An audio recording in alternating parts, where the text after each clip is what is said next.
Welcome to பணியும் வாய்ப்பும். SSC GD 2026 எக்ஸாமுக்காக நம்ம ஒரு ஜிகேல கிராஷ் கோர்ஸ் பார்த்துட்டு இருக்கோம். இது எந்த மாதிரினா ப்ரீவியஸ் கொஸ்டினை வச்சு ஃபண்டமெண்டல் வந்து ரிவைஸ் பண்றது. இந்த சீரீஸ்ல இது வரைக்கும் 2 வீடியோ கம்ப்ளீட் பண்ணியிருக்கோம். ஃபர்ஸ்ட் வீடியோல என்னெல்லாம் ஃபெஸ்டிவல் ரிலேட்டடா கொஸ்டின்ஸ் கேட்டாங்கன்னு சொல்லி பார்த்தோம். ரெண்டாவதுல ஏன்ஷியன் ஹிஸ்டரி டாபிக் பார்த்தோம். இப்ப 3வது வீடியோவா என்னன்னா மாடர்ன் ஹிஸ்டரி. இப்ப சில பேருக்கு டவுட் வரலாம், அப்ப மெடிவல் ஹிஸ்டரியில இருந்து கொஸ்டினே கேட்கலையா அப்படின்னு கேட்டீங்கன்னா, நான் பார்த்த வரைக்கும் மெடிவல் ஹிஸ்டரியில இருந்து கொஸ்டின் எடுக்கல. நீங்க ஏதாவது ஒரு கொஸ்டின்ஸ் வந்து அதுவும் பர்டிகுலர் எஸ்எஸ்சி ஜிடியில கேட்ட கொஸ்டின் 2025 இருந்துச்சுன்னா என்னோட ஃபோன் நம்பர் இருக்கு. அந்த ஃபோன் நம்பர் இந்த வீடியோட டிஸ்கிரிப்ஷன்ல இருக்கு. நீங்க ஷேர் பண்ணுங்க. அதை மாடர்ன் ஹிஸ்டரியில கேட்ட கொஸ்டினை வச்சு என்ன பண்றேன்னா நான் வந்து கம்ப்ளீட் பண்ணிடுறேன். பார்க்க போறது மாடர்ன் ஹிஸ்டரியோட கொஸ்டின். முதல்ல கொஸ்டின் பார்க்கறதுக்கு முன்னாடி மாடர்ன் ஹிஸ்டரியில என்னெல்லாம் டாபிக் நம்ம வந்து லேர்ன் பண்ணிருக்கணும் ஃபர்ஸ்ட் தெரிஞ்சுக்கலாம். இந்த 13 டாபிக் நல்லா கவனிங்க. இந்த 13 டாபிக் என்னன்னா நம்ம மாடர்ன் ஹிஸ்டரியில படிச்சிருக்கணும். ஏன்னா இந்த 13 டாபிக் நம்ம ப்ராப்பரா லேர்ன் பண்ணாதான் ஜிடியில கொஸ்டினை கேட்கும் போது நம்மளால என்ன பண்ண முடியுமா, ஈஸியா ஆன்சர் பண்ண முடியும். நீங்க ஆல்ரெடி லேர்ன் பண்ணிருக்கீங்க அப்படின்னா இந்த டாபிக் எல்லாம் கவர் பண்ணிருக்கீங்களான்னு பாத்துக்கேன். இப்போ என்னோட ஸ்டூடெண்டா இருந்தீங்கன்னா கிளாஸ் நோட்ஸ் அப்படியே பார்த்துக்கிட்டே வாங்க. ஏன்னா ஒவ்வொரு கொஸ்டினையும் பார்க்கும்போது இது இந்த டாபிக்னு சொல்லுவேன். அதோட கனெக்ட் பண்ணி என்ன பண்ணிக்கணும்னா நீங்க வந்து ரிவைஸ் பண்ணிக்கணும். சரி, கொஸ்டின்ஸ் வந்து ஸ்டார்ட் பண்ணிடலாம். முதல் கொஸ்டின் பாருங்க. Who led the salt march to Dandi in 1930? 1930ஆம் ஆண்டு. தாண்டி கிடையாது, தண்டி அப்படின்னு வரும். இதை மட்டும் மாத்திக்கங்க. தண்டி உப்பு நடுபயணத்தை வழிநடத்தியவர் யாருன்னு கேட்டிருக்காங்களா? நான் எல்லா கொஸ்டினுமே ஜிடில கேட்ட கொஸ்டின் மட்டும்தான் வந்து நான் கொடுத்துருக்கேன். சரி, நீங்க வெரிஃபையும் பண்ணி பார்த்துக்கலாம். நானுமே செக் பண்ணிட்டு எல்லா கொஸ்டினுமே வந்து ஜிடில கேட்ட கொஸ்டின் தான். இப்போ நீங்க பார்த்தோன்னே ஈஸியா ஐடென்டிஃபை பண்ணிடலாம். ஆல்ரெடி லேர்ன் பண்ணினா டெஃபினட்டா வந்து நம்ம லேர்ன் பண்ணியிருக்கோம். யாரு போயிருப்பா? காந்திஜி தான் வந்து தண்டி மார்ச் வந்துன்னா போயிருப்பார், ரைட்டா? இதுக்கு ஷார்ட் கட்டுமே இருக்கு. அதாவது நம்ம மூவி வந்து சம்திங் சம்திங் படத்துல கூட வந்து ஒரு காமெடி சீன் வரும். என்ன வரும்? உப்புக்காக காந்தி போனார் தண்டி, திரும்பி வரும்போது கொடுத்தாரா வண்டி அப்படின்னு சொல்லி ஒரு காமெடி இருக்கும் பாத்தீங்களா? ஜஸ்ட் கனெக்ட் பண்ணுங்க. இதுக்காக சொல்லுவேன்னா நார்மலாக லேர்ன் பண்ணுவோம். அங்கங்க ஏதாவது மூவியோட கனெக்ட் பண்ணி முடிஞ்சாலும் கனெக்ட் பண்ணி வச்சுக்கணும், நம்ம மறக்காது. இந்த கொஸ்டினுக்கான ஆன்சர் என்னன்னா ஆப்ஷன் சி தான். ரொம்ப சிம்பிளா தான் கொஸ்டின்ஸ் இருக்கும். ஆனா என்ன பண்ணணும்னா நம்ம ப்ராப்பரா லேர்ன் பண்ணியிருக்கணும். நம்ம கம்ப்ளீட் வந்து என்டையர் கோர்சஸ் எல்லாமே நான் ஆல்ரெடி கம்ப்ளீட் பண்ணிட்டேன். ஸோ ஹிஸ்ட்ரி எல்லாமே ஆல்ரெடி கம்ப்ளீட் பண்ணியாச்சு. அதுக்கான பிடிஎஃப் அட்டாச் பண்ணியாச்சு. நீங்க கோர்ஸ்ல வந்து பார்த்துக்கலாம். இது எதுக்கான சில ஸ்டூடெண்ட்டுக்கு வந்து என்னன்னா ரொம்ப ஷார்ட் அண்ட் ஸ்வீட்டா எக்ஸாமுக்கு என்ன தேவையோ அது மட்டும்தான் வேணும்னு நினைச்சீங்கன்னா நீங்க கோர்ஸ்ல பாருங்க. ரொம்பவே வந்துன்னா பெஸ்டா இருக்கும். ரெண்டாவது கொஸ்டின்ஸ் வாங்க. Which movement was launched in 1942 with a call for do or die? செய் அல்லது செத்து விடு என்ற முழக்கத்துடன் 1942 தொடங்கப்பட்ட இயக்கம் எதுன்னு இருக்கு. 42 டூ ஆர் டை அப்படின்னு சொன்னாவே என்ன, காந்தி தொடங்கின குவிட் இந்தியா மூவ்மெண்ட் தான். இந்தியாவில இருந்து என்னன்னா வெளியேறு இயக்கம், இல்ல வெள்ளையனே வெளியேறு இயக்கம் அப்படின்னு தமிழ்ல சொல்லுவோம். அதை வச்சு பார்க்கும்போது குவிட் இந்தியா மூவ்மெண்ட் தான் நம்ம என்ன சொல்லுவோம்னா டூ ஆர் டை மூவ்மெண்ட் அப்படின்னு சொல்லுவாங்க. அதனால இந்த கொஸ்டினுக்கு ஆன்சர் என்ன வரும்னா டி தான் வரும். ரொம்ப சிம்பிள் தான். அடுத்த question. Which event led to the formation of the Muslim League in 1906? Muslim League 1906ஆம் ஆண்டு உருவாவதற்கு காரணமான நிகழ்வு எது? ஆக்சுவலி அதுல நல்லா பாருங்களேன். இதுல அவன் க்ளூவே கொடுத்தான். 1906 தான் முஸ்லீம் லீக் வந்து ஃபார்ம் பண்ணியிருக்காங்க. அதுக்கு முன்னாடி ஏதோ ஒரு ஈவெண்ட் நடந்திருக்கும். அந்த ஈவெண்ட் வந்து எந்த வருஷம் நடந்துச்சு அது தெரிஞ்சா போதும் இந்த கொஸ்டின் ஆன்சர் பண்ணிடலாம். அதாவது பார்ட்டிஷன் ஆஃப் பெங்கால், வங்காள பிரிவினை 1905 நடந்திருக்கும். இந்த 5 நடக்கும் போதுதான் நல்லா கவனிங்க. 1905 நடக்கும்போது என்ன பிரச்சனை அப்படின்னு பாத்தீங்கன்னா, ஓகே வங்காளத்தை பிரிக்கிறாங்க. அந்த இடத்துல முஸ்லிம் பீப்புளுக்காக பேசுறதுக்கு ஒரு அமைப்பு எதுவுமே கிடையாது. அப்ப என்ன பண்ணலாம், சாரி, முஸ்லிம் பீப்புளுக்கான ஒரு அமைப்பை உருவாக்கும்னு சொல்லித்தான் வந்து என்ன ஃபார்ம் பண்ணிருப்பாங்கன்னா முஸ்லீம் லீக் வந்து ஃபார்ம் பண்ணிருப்பாங்க. அது லேட்டரா என்ன அப்படின்னு பார்த்தீங்கன்னா பாகிஸ்தான் நாடு வேணும்னு சொல்லி தனியா போயிருப்பாங்க. அது எல்லாமே ஹிஸ்டரி நம்மளுக்கு தெரியும். இதுதான் வந்து அந்த பேசிக்ஸ். அதை வச்சு பார்க்கும்போது இந்த கொஸ்டினுக்கு ஆன்சர் வந்து டி தான் வரும். நெக்ஸ்ட் வாங்க. Which movement led by Swami Dayananda Saraswati advocated for a return to the teaching of the Vedas? சுவாமி தயானந்த சரஸ்வதி தலைமையில் வேத போதனைகளுக்கு திரும்ப வலியுறுத்திய இயக்கம் எது? இந்த கொஸ்டின் என்ன டாபிக்னா சோசியோ ரிலிஜியஸ் ரிஃபார்ம் மூவ்மெண்ட் சொல்லிட்டு ஒரு டாபிக் மாடர்ன் ஹிஸ்டரி லேர்ன் பண்ணுவோம். அந்த டாபிக் தான். இது நல்லா கவனிங்க. இது எல்லாமே இப்ப நான் பாக்குற ஸ்லைடு எல்லாமே கிளாஸ் பிடிஎஃப்ல எந்த மாதிரி கொடுத்துருக்கணும் அதான் இந்த இடத்துல மென்ஷன் பண்ணியிருக்கேன். இது எதுக்காக சொல்றேன்னா என்னோட வே ஆஃப் டீச்சிங் எப்படி இருக்கும், என்னோட வந்து என்னன்னா கிளாஸ்க்கான பிடிஎஃப் எப்படி இருக்குன்னு உங்களுக்கு தெரியணும். அதனாலதான். ஆரிய சமாஜ். ஆரிய சமாஜ் யாரு? சுவாமி தயானந்த சரஸ்வதி வந்து ஃபவுண்ட் பண்ணியிருப்பார். இவர் தான் சுவாமி தயானந்த சரஸ்வதி. இவர் என்ன சொல்லுவாரு அப்படின்னா, ஆங்கிலேயர்கள் ஆட்சி பண்ணும்போது அவங்க ஒரு வார்த்தை சொல்லுவாங்க. என்னன்னா, இந்தியர்களுக்கு வந்து என்னன்னா அறிவு கிடையாது, அவங்கள ஆள்றதுக்கு நாங்க தான் பெட்டர், எங்களை விட அறிவாளிகள் இல்ல. இந்த மாதிரிதான் வந்து நம்மளை அமைக்கியே வந்து அவன் ஆளை பார்த்திருப்பான். இவர் தான் ஃபர்ஸ்ட் டைம் என்ன சொல்லுவாருன்னா, அப்பெல்லாம் கிடையாது, நம்ம இந்தியாவோட ஹிஸ்டரி எல்லாம் எடுத்து பார்த்தீங்கன்னா ஆங்கிலேயர்கள் ஒண்ணுமே கிடையாது, நம்மகிட்ட இருக்கிற வந்து என்னன்னா அந்த எல்லாமே பிலாசபிக்கல் தாட்டா இருக்கக்கூடிய எல்லாமே வந்து மிகப்பெரியது. ஸோ அதனால என்ன, கோ பேக் டு வேதாஸ் அப்படின்னு வந்து இவர் சொல்லியிருப்பாரு. ஸோ அந்த ஸ்லோகன் ரொம்ப ரொம்ப இம்பார்ட்டன்ட். அதனாலதான் வந்து என்னன்னா இந்த ஆரிய சமாஜ் ரொம்பவே என்னன்னா ஃபேமஸா பேசப்பட்டது. அதை வச்சு பார்க்கும்போது என்ன வரும்னா, என்ன மூவ்மெண்ட்னா ஆரிய சமாஜ் மூவ்மெண்ட். சாரி, கொஞ்சம் இருமலா இருக்கனால இதா இருக்கும். சரி, அடுத்து வாங்க. Khilafat movement was associated with which one of the following community? Khilafat இயக்கம் எந்த சமூகத்துடன் தொடர்புடையது? இது ப்ராப்பரா நம்ம மாடர்ன் ஹிஸ்டரி லேர்ன் பண்ணிதுன்னா டெஃபினட்டா ஈஸியா கனெக்ட் பண்ணலாம். கிலாஃபட் மூவ்மெண்ட் எது சம்பந்தப்பட்டதுன்னா முஸ்லிம் சம்பந்தப்பட்டது. அதாவது வேர்ல்டு வார் 1 டைம்ல என்னன்னா டர்க்கி தான் வந்து அந்த டைம்ல கிலாஃபட்டோட வந்து ஒரு ஹெட் குவார்டர்ஸ்ன்னு சொல்லுவாங்க. டர்க்கி வேர்ல்டு வார் 1ல தோத்ததுனால என்ன ஆகும் அப்படின்னு பாத்தீங்கன்னா அவங்களுக்கான வந்து ரெஸ்பெக்ட் எதுவுமே கிடைக்காம போயிடும். ஸோ அது வந்து உலகத்துல இருக்கிற எல்லா முஸ்லீம் பீப்புளுக்கு என்ன அப்படின்னு பார்த்தீங்கன்னு வச்சுக்கலாம், ஒரு டிஸ்ரெஸ்பெக்டை கிரியேட் பண்ற மாதிரி ஃபீலா இருக்கும். அதுக்கான ஒரு மூமெண்ட், அவங்களுக்கு ரெஸ்பெக்டை கொடுங்கன்னு சொல்லிட்டு உலகம் பூரா இருக்கிற முஸ்லீம் வந்து ஒரு மூமெண்ட் எடுத்திருப்பாங்க. அந்த மூமெண்ட் பேர் தான் கிலாஃபட் மூமெண்ட். இந்தியாலுமே நடந்திருக்கும். அப்ப எது சம்பந்தப்பட்டதுன்னா முஸ்லீம் சம்பந்தப்பட்டது. அடுத்து பாருங்க. The partition of Bengal was implemented by which British official? Partition of Bengal இது நம்ம லேர்ன் பண்ணியிருக்கோம். ரொம்ப ஈஸியானதான்.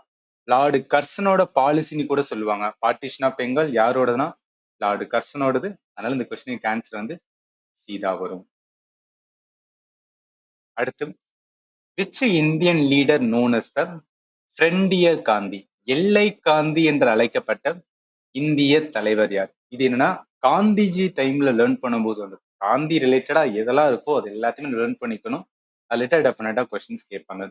இப்போ ஃப்ரெண்டியர் காந்தி அப்படின்னு யார சொல்லுவாங்கன்னா அப்துல் காஃபர் கான், கான் அப்துல் காஃபர் கான் அப்படின்னு கூட சொல்லுவாங்க. காந்திஜி பக்கத்துல இருக்காரு பாத்தீங்களா, இவர் தான்.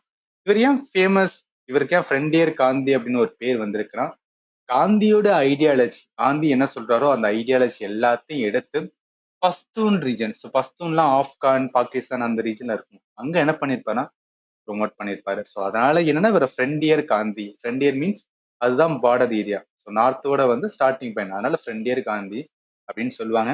ஞாபகத்துல வச்சுக்கோங்க. ஸோ அதை வச்சு பார்க்கும்போது என்ன, ஃப்ரெண்டியர் காந்த் யாருன்னா கான் அப்துல் காஃபர் கான். அதனால ஆப்ஷன் ஏ தான் வரும்.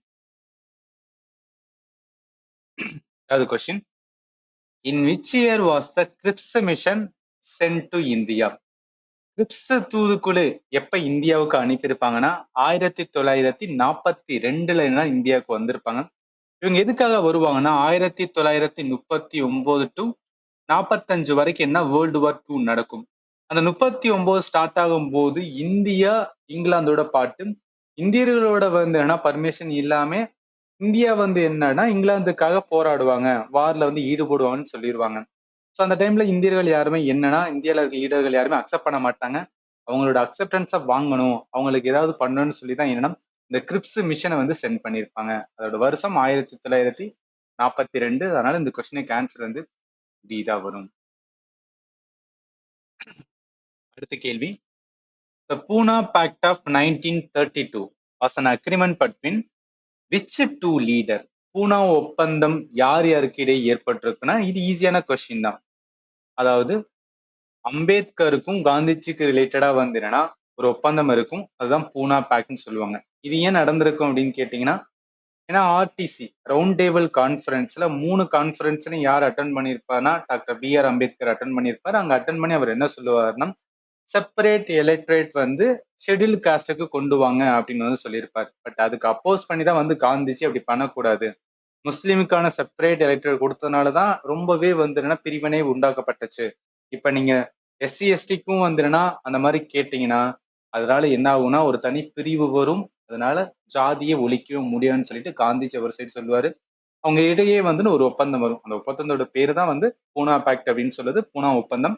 அது யார் யாருக்கும் இடையேனா காந்திக்கும் அம்பேத்கருக்கும். அதனால இந்த கொஸ்டினுக்கு ஆன்சர் வந்து சி தான்.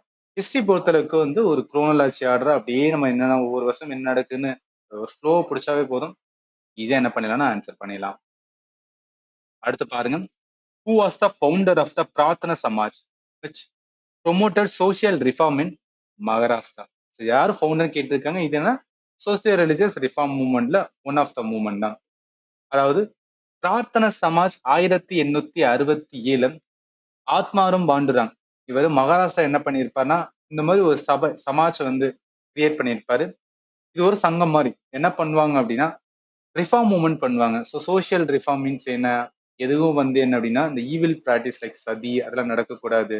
அண்ட் வந்து என்ன அப்படின்னு பார்த்தீங்கன்னா எல்லாருக்கும் ஈக்குவலா ப்ரையாரிட்டி கொடுக்கணும், உமனுக்கான எஜுகேஷன்ஸ் இது எல்லாத்தையும் என்ன பண்ணுவாங்கன்னா ப்ரொமோட் பண்ணுவாங்க. எந்த ஏரியானா மகாராஷ்டிரால. ஸோ அப்படி பார்க்கும்போது யாருன்னா ஆத்மாராம் பாண்டுரங், ஆப்ஷன் ஏ தான்.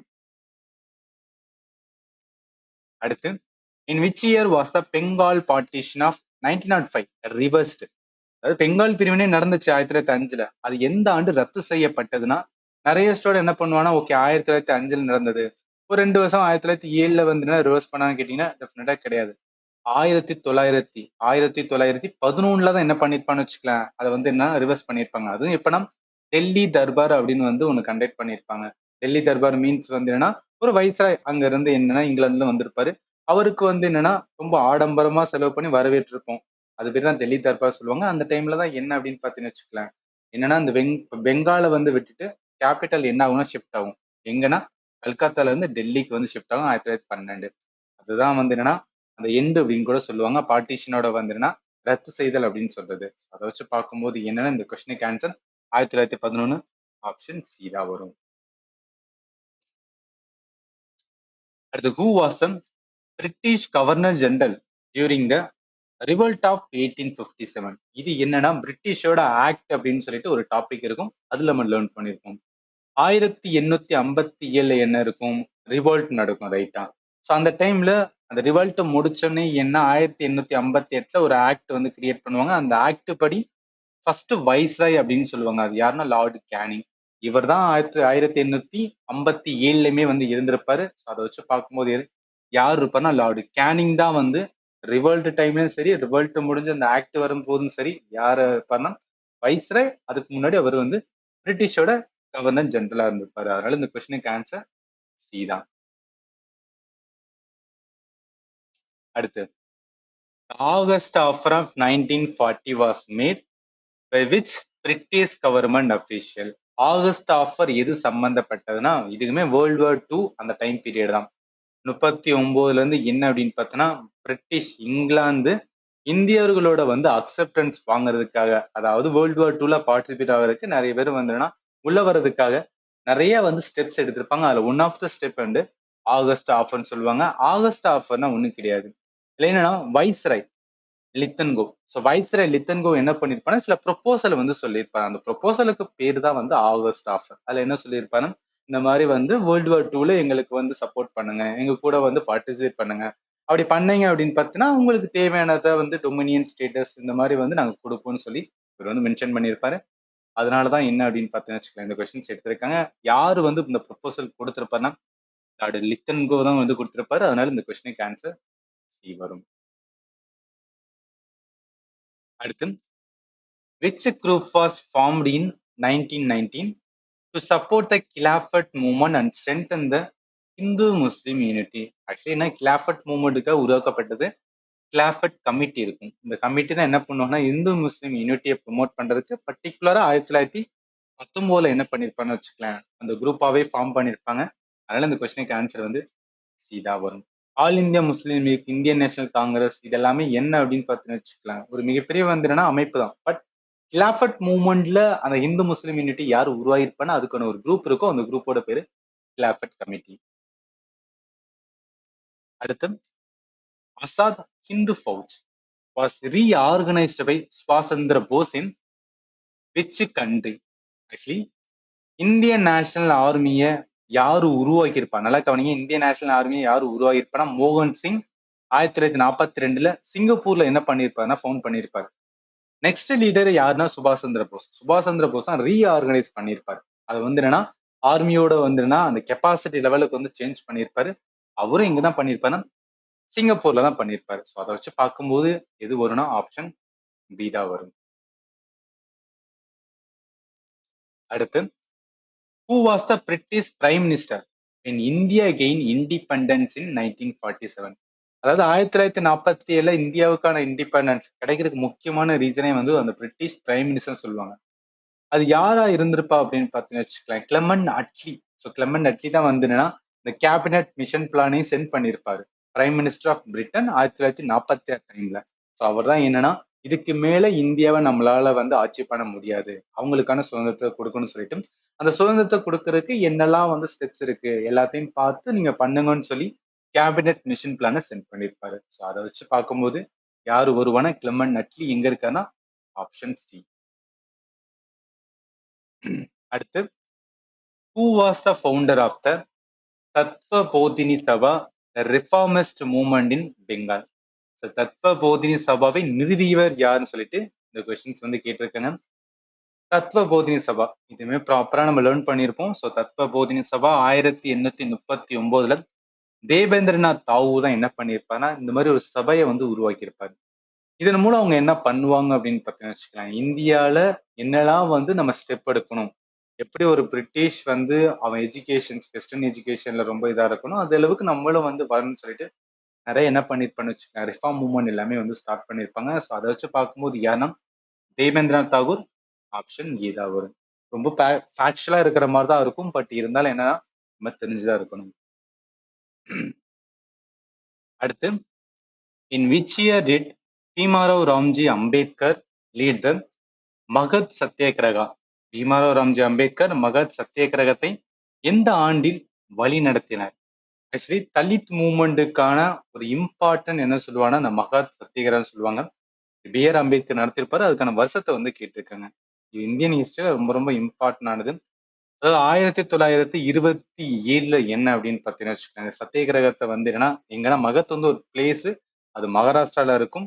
அங்க ஒரு பப்ளிக் டேங்க்ல தலித் பீப்புள் அந்த டைம்ல அன்டச்சபிள் அப்படின்னு சொல்றது, அவங்களை என்ன பண்ணுவாங்கன்னா நீங்க யூஸ் பண்ணுங்கன்னு சொல்லிட்டு வந்துன்னா இவர் வந்து அலோவ் பண்ண வச்சிருப்பாரு. அதுதான் அந்த மகத் சத்தியாகிரகோட ஒரு இம்பார்ட்டன்ட் மூமெண்ட்.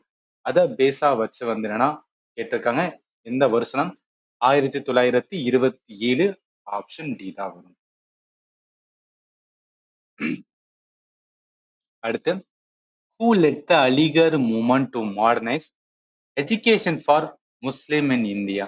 ஆக்சுவலி முஸ்லிமுக்கான மாடர்ன் எஜுகேஷன்ஸ் வந்து கண்டிப்பா கிடைக்கணும் அப்படின்னு சொல்லிட்டு ஒரு மூவ்மெண்ட் இருக்கும். அந்த மூவ்மெண்ட் வந்து அலிகர் மூவ்மெண்ட். அது யாரு தொடங்கினா? அதுதான் வந்து இந்த கொஸ்டினை கேட்டிருக்காங்க.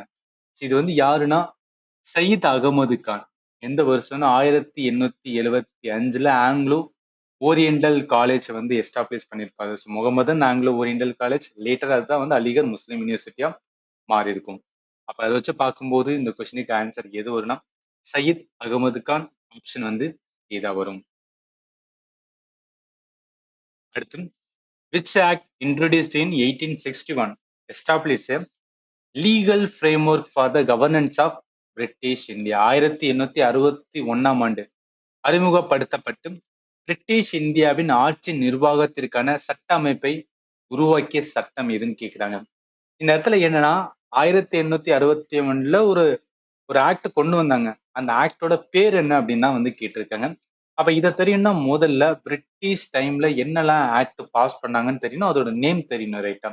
அதை வச்சு பார்க்கும்போது ரெகுலேட்டிங் ஆக்ட் 1773 இருந்து ஆரம்பிச்சு இந்தியாவோட இண்டிபெண்டன்ஸ் ஆக்ட் 1947 வரை இருக்கும். இதுல 1861 ஆக்ட் பேர் என்ன சொல்றாங்க? இந்தியன் கவுன்சில் ஆக்ட் ஆஃப் 1861 அப்படின்னு சொல்லுவாங்க. அப்ப அதை வச்சு பார்க்கும்போது அதோட பேர் எப்படி ஆரம்பிக்கும்னா இந்தியன் கவுன்சில் ஆக்ட் அப்படின்னு ஆரம்பிக்கும். அதனால இந்த கொஸ்டினுக்கு ஆன்சர் வந்து இதா வரும்.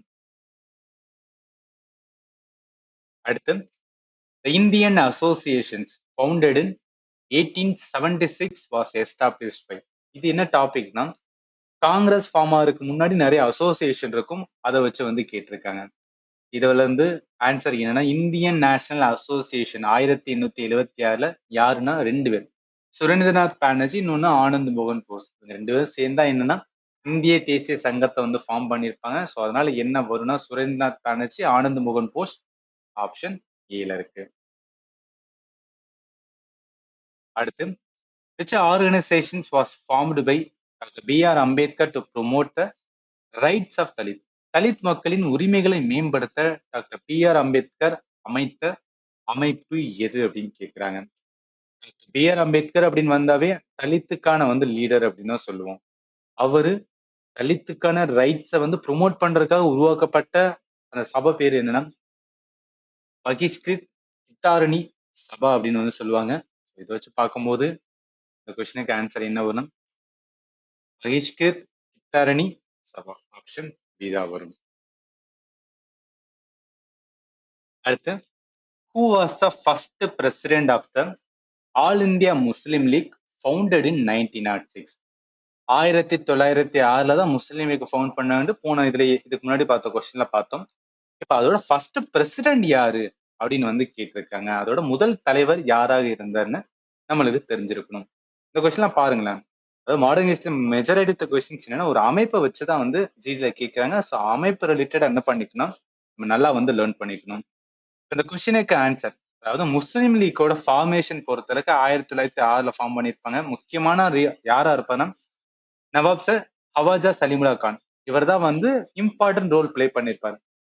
அதே மாதிரி இவரோட சம்மந்தப்பட்ட நிறைய பேர் வந்து இருப்பாங்க. நம்மளுக்கு தெரிஞ்சுக்கிற வேண்டியது பிரசிடெண்டா யாரை வந்து நாமினேட் பண்ணியிருப்பாங்க அப்படின்னு பார்த்தீங்கன்னு வச்சுக்கலாம். இந்த ஆகா கான் இருக்கான்னு பார்த்தீங்கன்னா ஆகா கான் 3. இவர் தான் வந்து ஃபர்ஸ்ட் பிரசிடென்ட் ஆஃப் வந்து ஆல் இந்தியா முஸ்லீம் லீக் அப்படின்னு சொல்றாங்க. அதனால இந்த கொஸ்டின் ஆன்சர் வந்து பி தான் வரும். ஸோ இதுல இருந்து இன்னொரு லேர்னிங் என்னன்னா, ஓகே முஸ்லீம் லீக்கோட ஃபர்ஸ்ட் பிரசிடென்ட் கேட்கறனால இந்திய நேஷனல் காங்கிரஸோட ஃபர்ஸ்ட் பிரசிடென்ட் யாரு, அது எந்த டைம், எங்க நடந்த செஷன்ஸ், அதெல்லாம் கொஞ்சம் பார்த்து வச்சுங்க, இம்பார்ட்டன்ட். அடுத்து, in which one of the following year did the British government publish the white paper based on the recommendation of the third round table conference? மூன்றாவது வட்டமேசை மாநாட்டின் பரிந்துரைகளின் அடிப்படையில் பிரிட்டிஷ் அரசு எந்த ஆண்டில் வெள்ளை அறிக்கையை வெளியிட்டது? உனக்கு கிடையாது. இந்த தேர்ட் ரவுண்ட் டேபிள் கான்ஃபரன்ஸ்க்கான வருஷம் தெரிஞ்சா போதும். அதை வச்சு கனெக்ட் பண்ணி வந்து நீங்க ஆன்சர் பண்ணலாம். என்னதான் இந்த ஒயிட் பேப்பர் ரிலேட்டடா நம்ம வந்து ப்ரிப்பேர் பண்ணாட்டாலும் தேர்ட் ரவுண்ட் டேபிள் கான்ஃபரன்ஸுக்கான வருஷம் அப்படின்னு பார்த்தா 1932. 32 இந்த தேர்ட் ரவுண்ட் டேபிள் கான்ஃபரன்ஸ் முடிஞ்சுன்னு என்ன பண்ணுவாங்கன்னா ஒயிட் பேப்பர் வந்து ரிலீஸ் பண்ணுவாங்க. ஒன்றும் கிடையாது. அந்த கான்ஃபரன்ஸ்ல என்னெல்லாம் பேசினாங்கன்னு சொல்லி வந்து ரிலீஸ் பண்றதுதான் ஒயிட் பேப்பர் அப்படின்னு சொல்றது. அதன் மாதிரி என்னன்னா அடுத்த வருஷமே 1933 என்ன பண்ணிருப்பாங்க, அந்த ஒயிட் பேப்பர் ரிலீஸ் பண்ணுவாங்க. அதன்படி பார்க்கும்போது இந்த கொஸ்டினுக்கு ஆன்சர் ஆப்ஷன் டி தான் வரும். அடுத்து, Quit India resolutions was passed during which session of the Indian National Congress? இந்த இந்தியன் நேஷனல் காங்கிரஸ்ல இம்பார்ட்டன்ட் வந்து செஷன் எல்லாமே நம்மளுக்கு தெரிஞ்சிருக்கணும். எக்ஸாம்ல கேட்பாங்க. Quit India resolution, quit India movement, வெள்ளையனே வெளியேறியும் இயக்கம் எந்த வருஷம்னா 1942. அது எந்த காங்கிரஸ் செஷன்ல அக்செப்ட் பண்ணிருப்பாங்கன்னா பாம்பே செஷன். இதுல கிளாஸ் எடுக்கும்போது உங்களுக்கு நான் சொல்லியிருப்பேன். இந்த இடத்துல வந்து இதா கிடையாது, டெக்ஸ்டா கிடையாது, பட் நான் கிளாஸ் எடுக்கும்போது சொல்லியிருப்பேன். பாம்பே செஷன் தான் என்ன பண்ணிருப்பாங்கன்னா அக்செப்ட் பண்ணிருப்பாங்க. ஸோ அதனால என்ன வரும்னா பாம்பே அமர்வு, ஆப்ஷன் பி தான் வரும். அடுத்து, which revolutionary leader attempt to assassinate lord Hardinge? Lord ஹர்டிங்கை கொல்ல முயன்ற புரட்சியாளர் யார்? இந்த கொஸ்டின் எந்த டாபிக்னா ரெவல்யூஷனரி மூவ்மெண்ட் சொல்லிட்டு வந்து ஒரு டாபிக் இருக்கும். ரெவல்யூஷனரி மூவ்மெண்ட் அதுல வந்து என்ன பண்ணிருக்காங்கன்னா கொஸ்டின்ஸ் வந்து எடுத்திருக்காங்க. நல்லா கவனிங்களேன். அதாவது ரெவல்யூஷனரி மூவ்மெண்ட்ல நிறைய நடந்திருக்கும். அலிப்பூர் கான்ஸ்பிரசி கேஸ், அதே மாதிரி நிறைய பேர் வந்து என்ன கொல்ல முயன்றிருப்பாங்க. அதே மாதிரி காதர் பார்ட்டி, அதே மாதிரி கோமட்டகுமாரி இன்சிடென்ட், எல்லாமே வந்து ஒவ்வொன்றா நம்ம லேர்ன் பண்ணுவோம். இவங்க கேட்ட கேள்விக்கு ஏத்தாப்புல எது வரும்னா லார்ட் ஹர்டிஞ்ச யாரு வந்து கொல்றதுக்கான முயற்சி வந்து பண்ணிருப்பாங்க அப்படின்னு பாத்தீங்கன்னா ராஷ் பெகாரி போஸ் இவர்தான் வந்து பண்ணிருப்பாரு. இந்த கொஸ்டினுக்கு ஆன்சர் வந்து இதா வரும். பகத்சிங், சந்திரசேகர் ஆசாத், குரிராம் போஸ், இவங்க 3 பேர் வந்து என்ன அப்படின்னு பாத்தீங்கன்னு வச்சுக்கலாம் லேட்டர் பீரியட்ல, அதாவது 1930 அந்த டைம்ல தான் என்ன பண்ணிடுவாங்க வருவாங்க. பட் இந்த லார்ட் ஹர்டின்ஸ் அவரோட பீரியட் எல்லாமே வந்து 10ல இருந்து 15 அந்த டைம் பீரியட்ல வரும். So, அதனால அந்த டைம்ல யார் ரெவல்யூஷனரி லீடர் ஐ மீன் அந்த டைம்ல யாரு ரெவல்யூஷனரி இருந்திருப்பான்னா ராஷ் பெகாரி போஸ். அதனால இந்த கொஸ்டினுக்கு ஆன்சர் டி தான். ஸோ அவ்வளவுதான் வந்து என்னன்னா மாடர்ன் ஹிஸ்டரியில இருந்து கொஸ்டின்ஸ் வந்து கேட்டாங்க. இப்ப பார்த்த வரைக்கும் 26 கொஸ்டின்ஸ் பார்த்திருக்கோம். உங்களுக்கு ஒரு ஐடியா கிடைச்சிருக்கும். ஓகே எதுல ஜிடில கொஸ்டின்ஸ் கேட்கறாங்க, கொஸ்டினோட லெவல் எந்த மாதிரி இருக்கு, ரொம்ப டஃப்பா இருக்கா இல்ல ரொம்ப ஈஸியா இருக்கா, எல்லாமே உங்களுக்கு புரிஞ்சிருக்கும். இந்த 26 கொஸ்டினை வச்சு என்ன சொல்லுவேன்னா ஈஸியா தான் கேட்டிருக்காங்க. நீங்க பேசிக்கா வந்து என்ன பண்ணிருக்கோம்னா இந்த கான்செப்ட் எல்லாத்தையும் ஒரு வாட்டி நல்லா ப்ரிப்பேர் பண்ணி ரிவைஸ் பண்ணாவே போதும். உங்களால என்ன பண்ண முடியும்னா நல்லா வந்து ஸ்கோர் பண்ண முடியும். ஆல்ரெடி சொன்ன மாதிரி இதுல கிளாஸ் பிடிஎஃப் அதாவது இப்ப பாக்குற இந்த கிளாஸுக்கான பிடிஎஃப் எங்க இருக்கும் அப்படின்னு பார்த்தோம்னா நம்ம ஆப் வந்து லிங்க் வந்து கொடுக்குறேன். நீங்க ஆப் இன்ஸ்டால் பண்ணணும் இந்த மாதிரி வரும். இதுல இந்த 3 கோடு இருக்கு பார்த்தீங்கன்னா இதை கிளிக் பண்ணீங்கன்னா ஃப்ரீ மெட்டீரியல் இருக்கும். இதை கிளிக் பண்ணி இதுல டாக்குமெண்ட்ஸ் அப்படின்னு இருக்கும். டாக்குமெண்ட்ஸ்ல ஜிகே எஸ்எஸ்சி ஜிடியோட வந்து ஜிகே அப்படின்னு போட்டிருப்பேன். அதுல வந்து என்ன இருக்கும் அப்படின்னு பார்த்தீங்கன்னா இப்ப கிளாஸ் பிடிஎஃப் இருக்கும். இந்த வீடியோவை கிளிக் பண்ணீங்கன்னா இப்ப பாக்குற யூடியூப்ல பாக்குற வீடியோமே வந்து இதுல நீங்க வந்து பாத்துக்கலாம். ஃபண்டமெண்டல் கிளாஸஸ் எல்லாமே என்னன்னா ஆப்ல தான் இருக்கு. ஸோ ஆப்ல என்டையர் ஜிஎஸ் டாபிக் அதோட சேர்த்து மேத் வந்து நான் கம்ப்ளீட் பண்ணி கொடுத்துருவேன். இப்போ இதை எப்படி ஜாயின் பண்றதுன்னு கேட்டீங்கன்னா ஒன்ஸ் நீங்க ஆப் இன்ஸ்டால் பண்ண இந்த மாதிரி வரும். இதை ஸ்டோர் அப்படின்னு இருக்கும். இந்த ஸ்டோரை கிளிக் பண்ணி இந்த மாதிரி வரும். 400 அப்படின்னு காமிக்கும். பட் நீங்க பே பண்ணும்போது 440 வந்து பே பண்ணுங்க. 1 இயர் வேலிடிட்டி. எதுக்கு அந்த 40 ரூபாய் எக்ஸ்ட்ரா போகுது அப்படின்னு பாத்தீங்கன்னா இந்த ஆப்பை மேனேஜ் பண்ற கம்பெனி கிளவுட் ஸ்டோரேஜ்க்காக 40 ரூபா ஆட் பண்ணுவாங்க. ஸோ அதனால 440 ஒரு வருஷம் ஃபுல்லா நீங்க ஆக்சஸ் பண்ணிக்கலாம். ஏதாவது டவுட் இருந்துச்சுன்னா பார்த்ததுலேயே உங்களுக்கு ஏதாவது டவுட் இருந்துச்சு ஏதாவது வந்து சக்சஸ்ன்னு சொல்லலாம்னு நினைச்சீங்கன்னா வாட்ஸ்அப் நம்பர் இருக்கு 7871385142.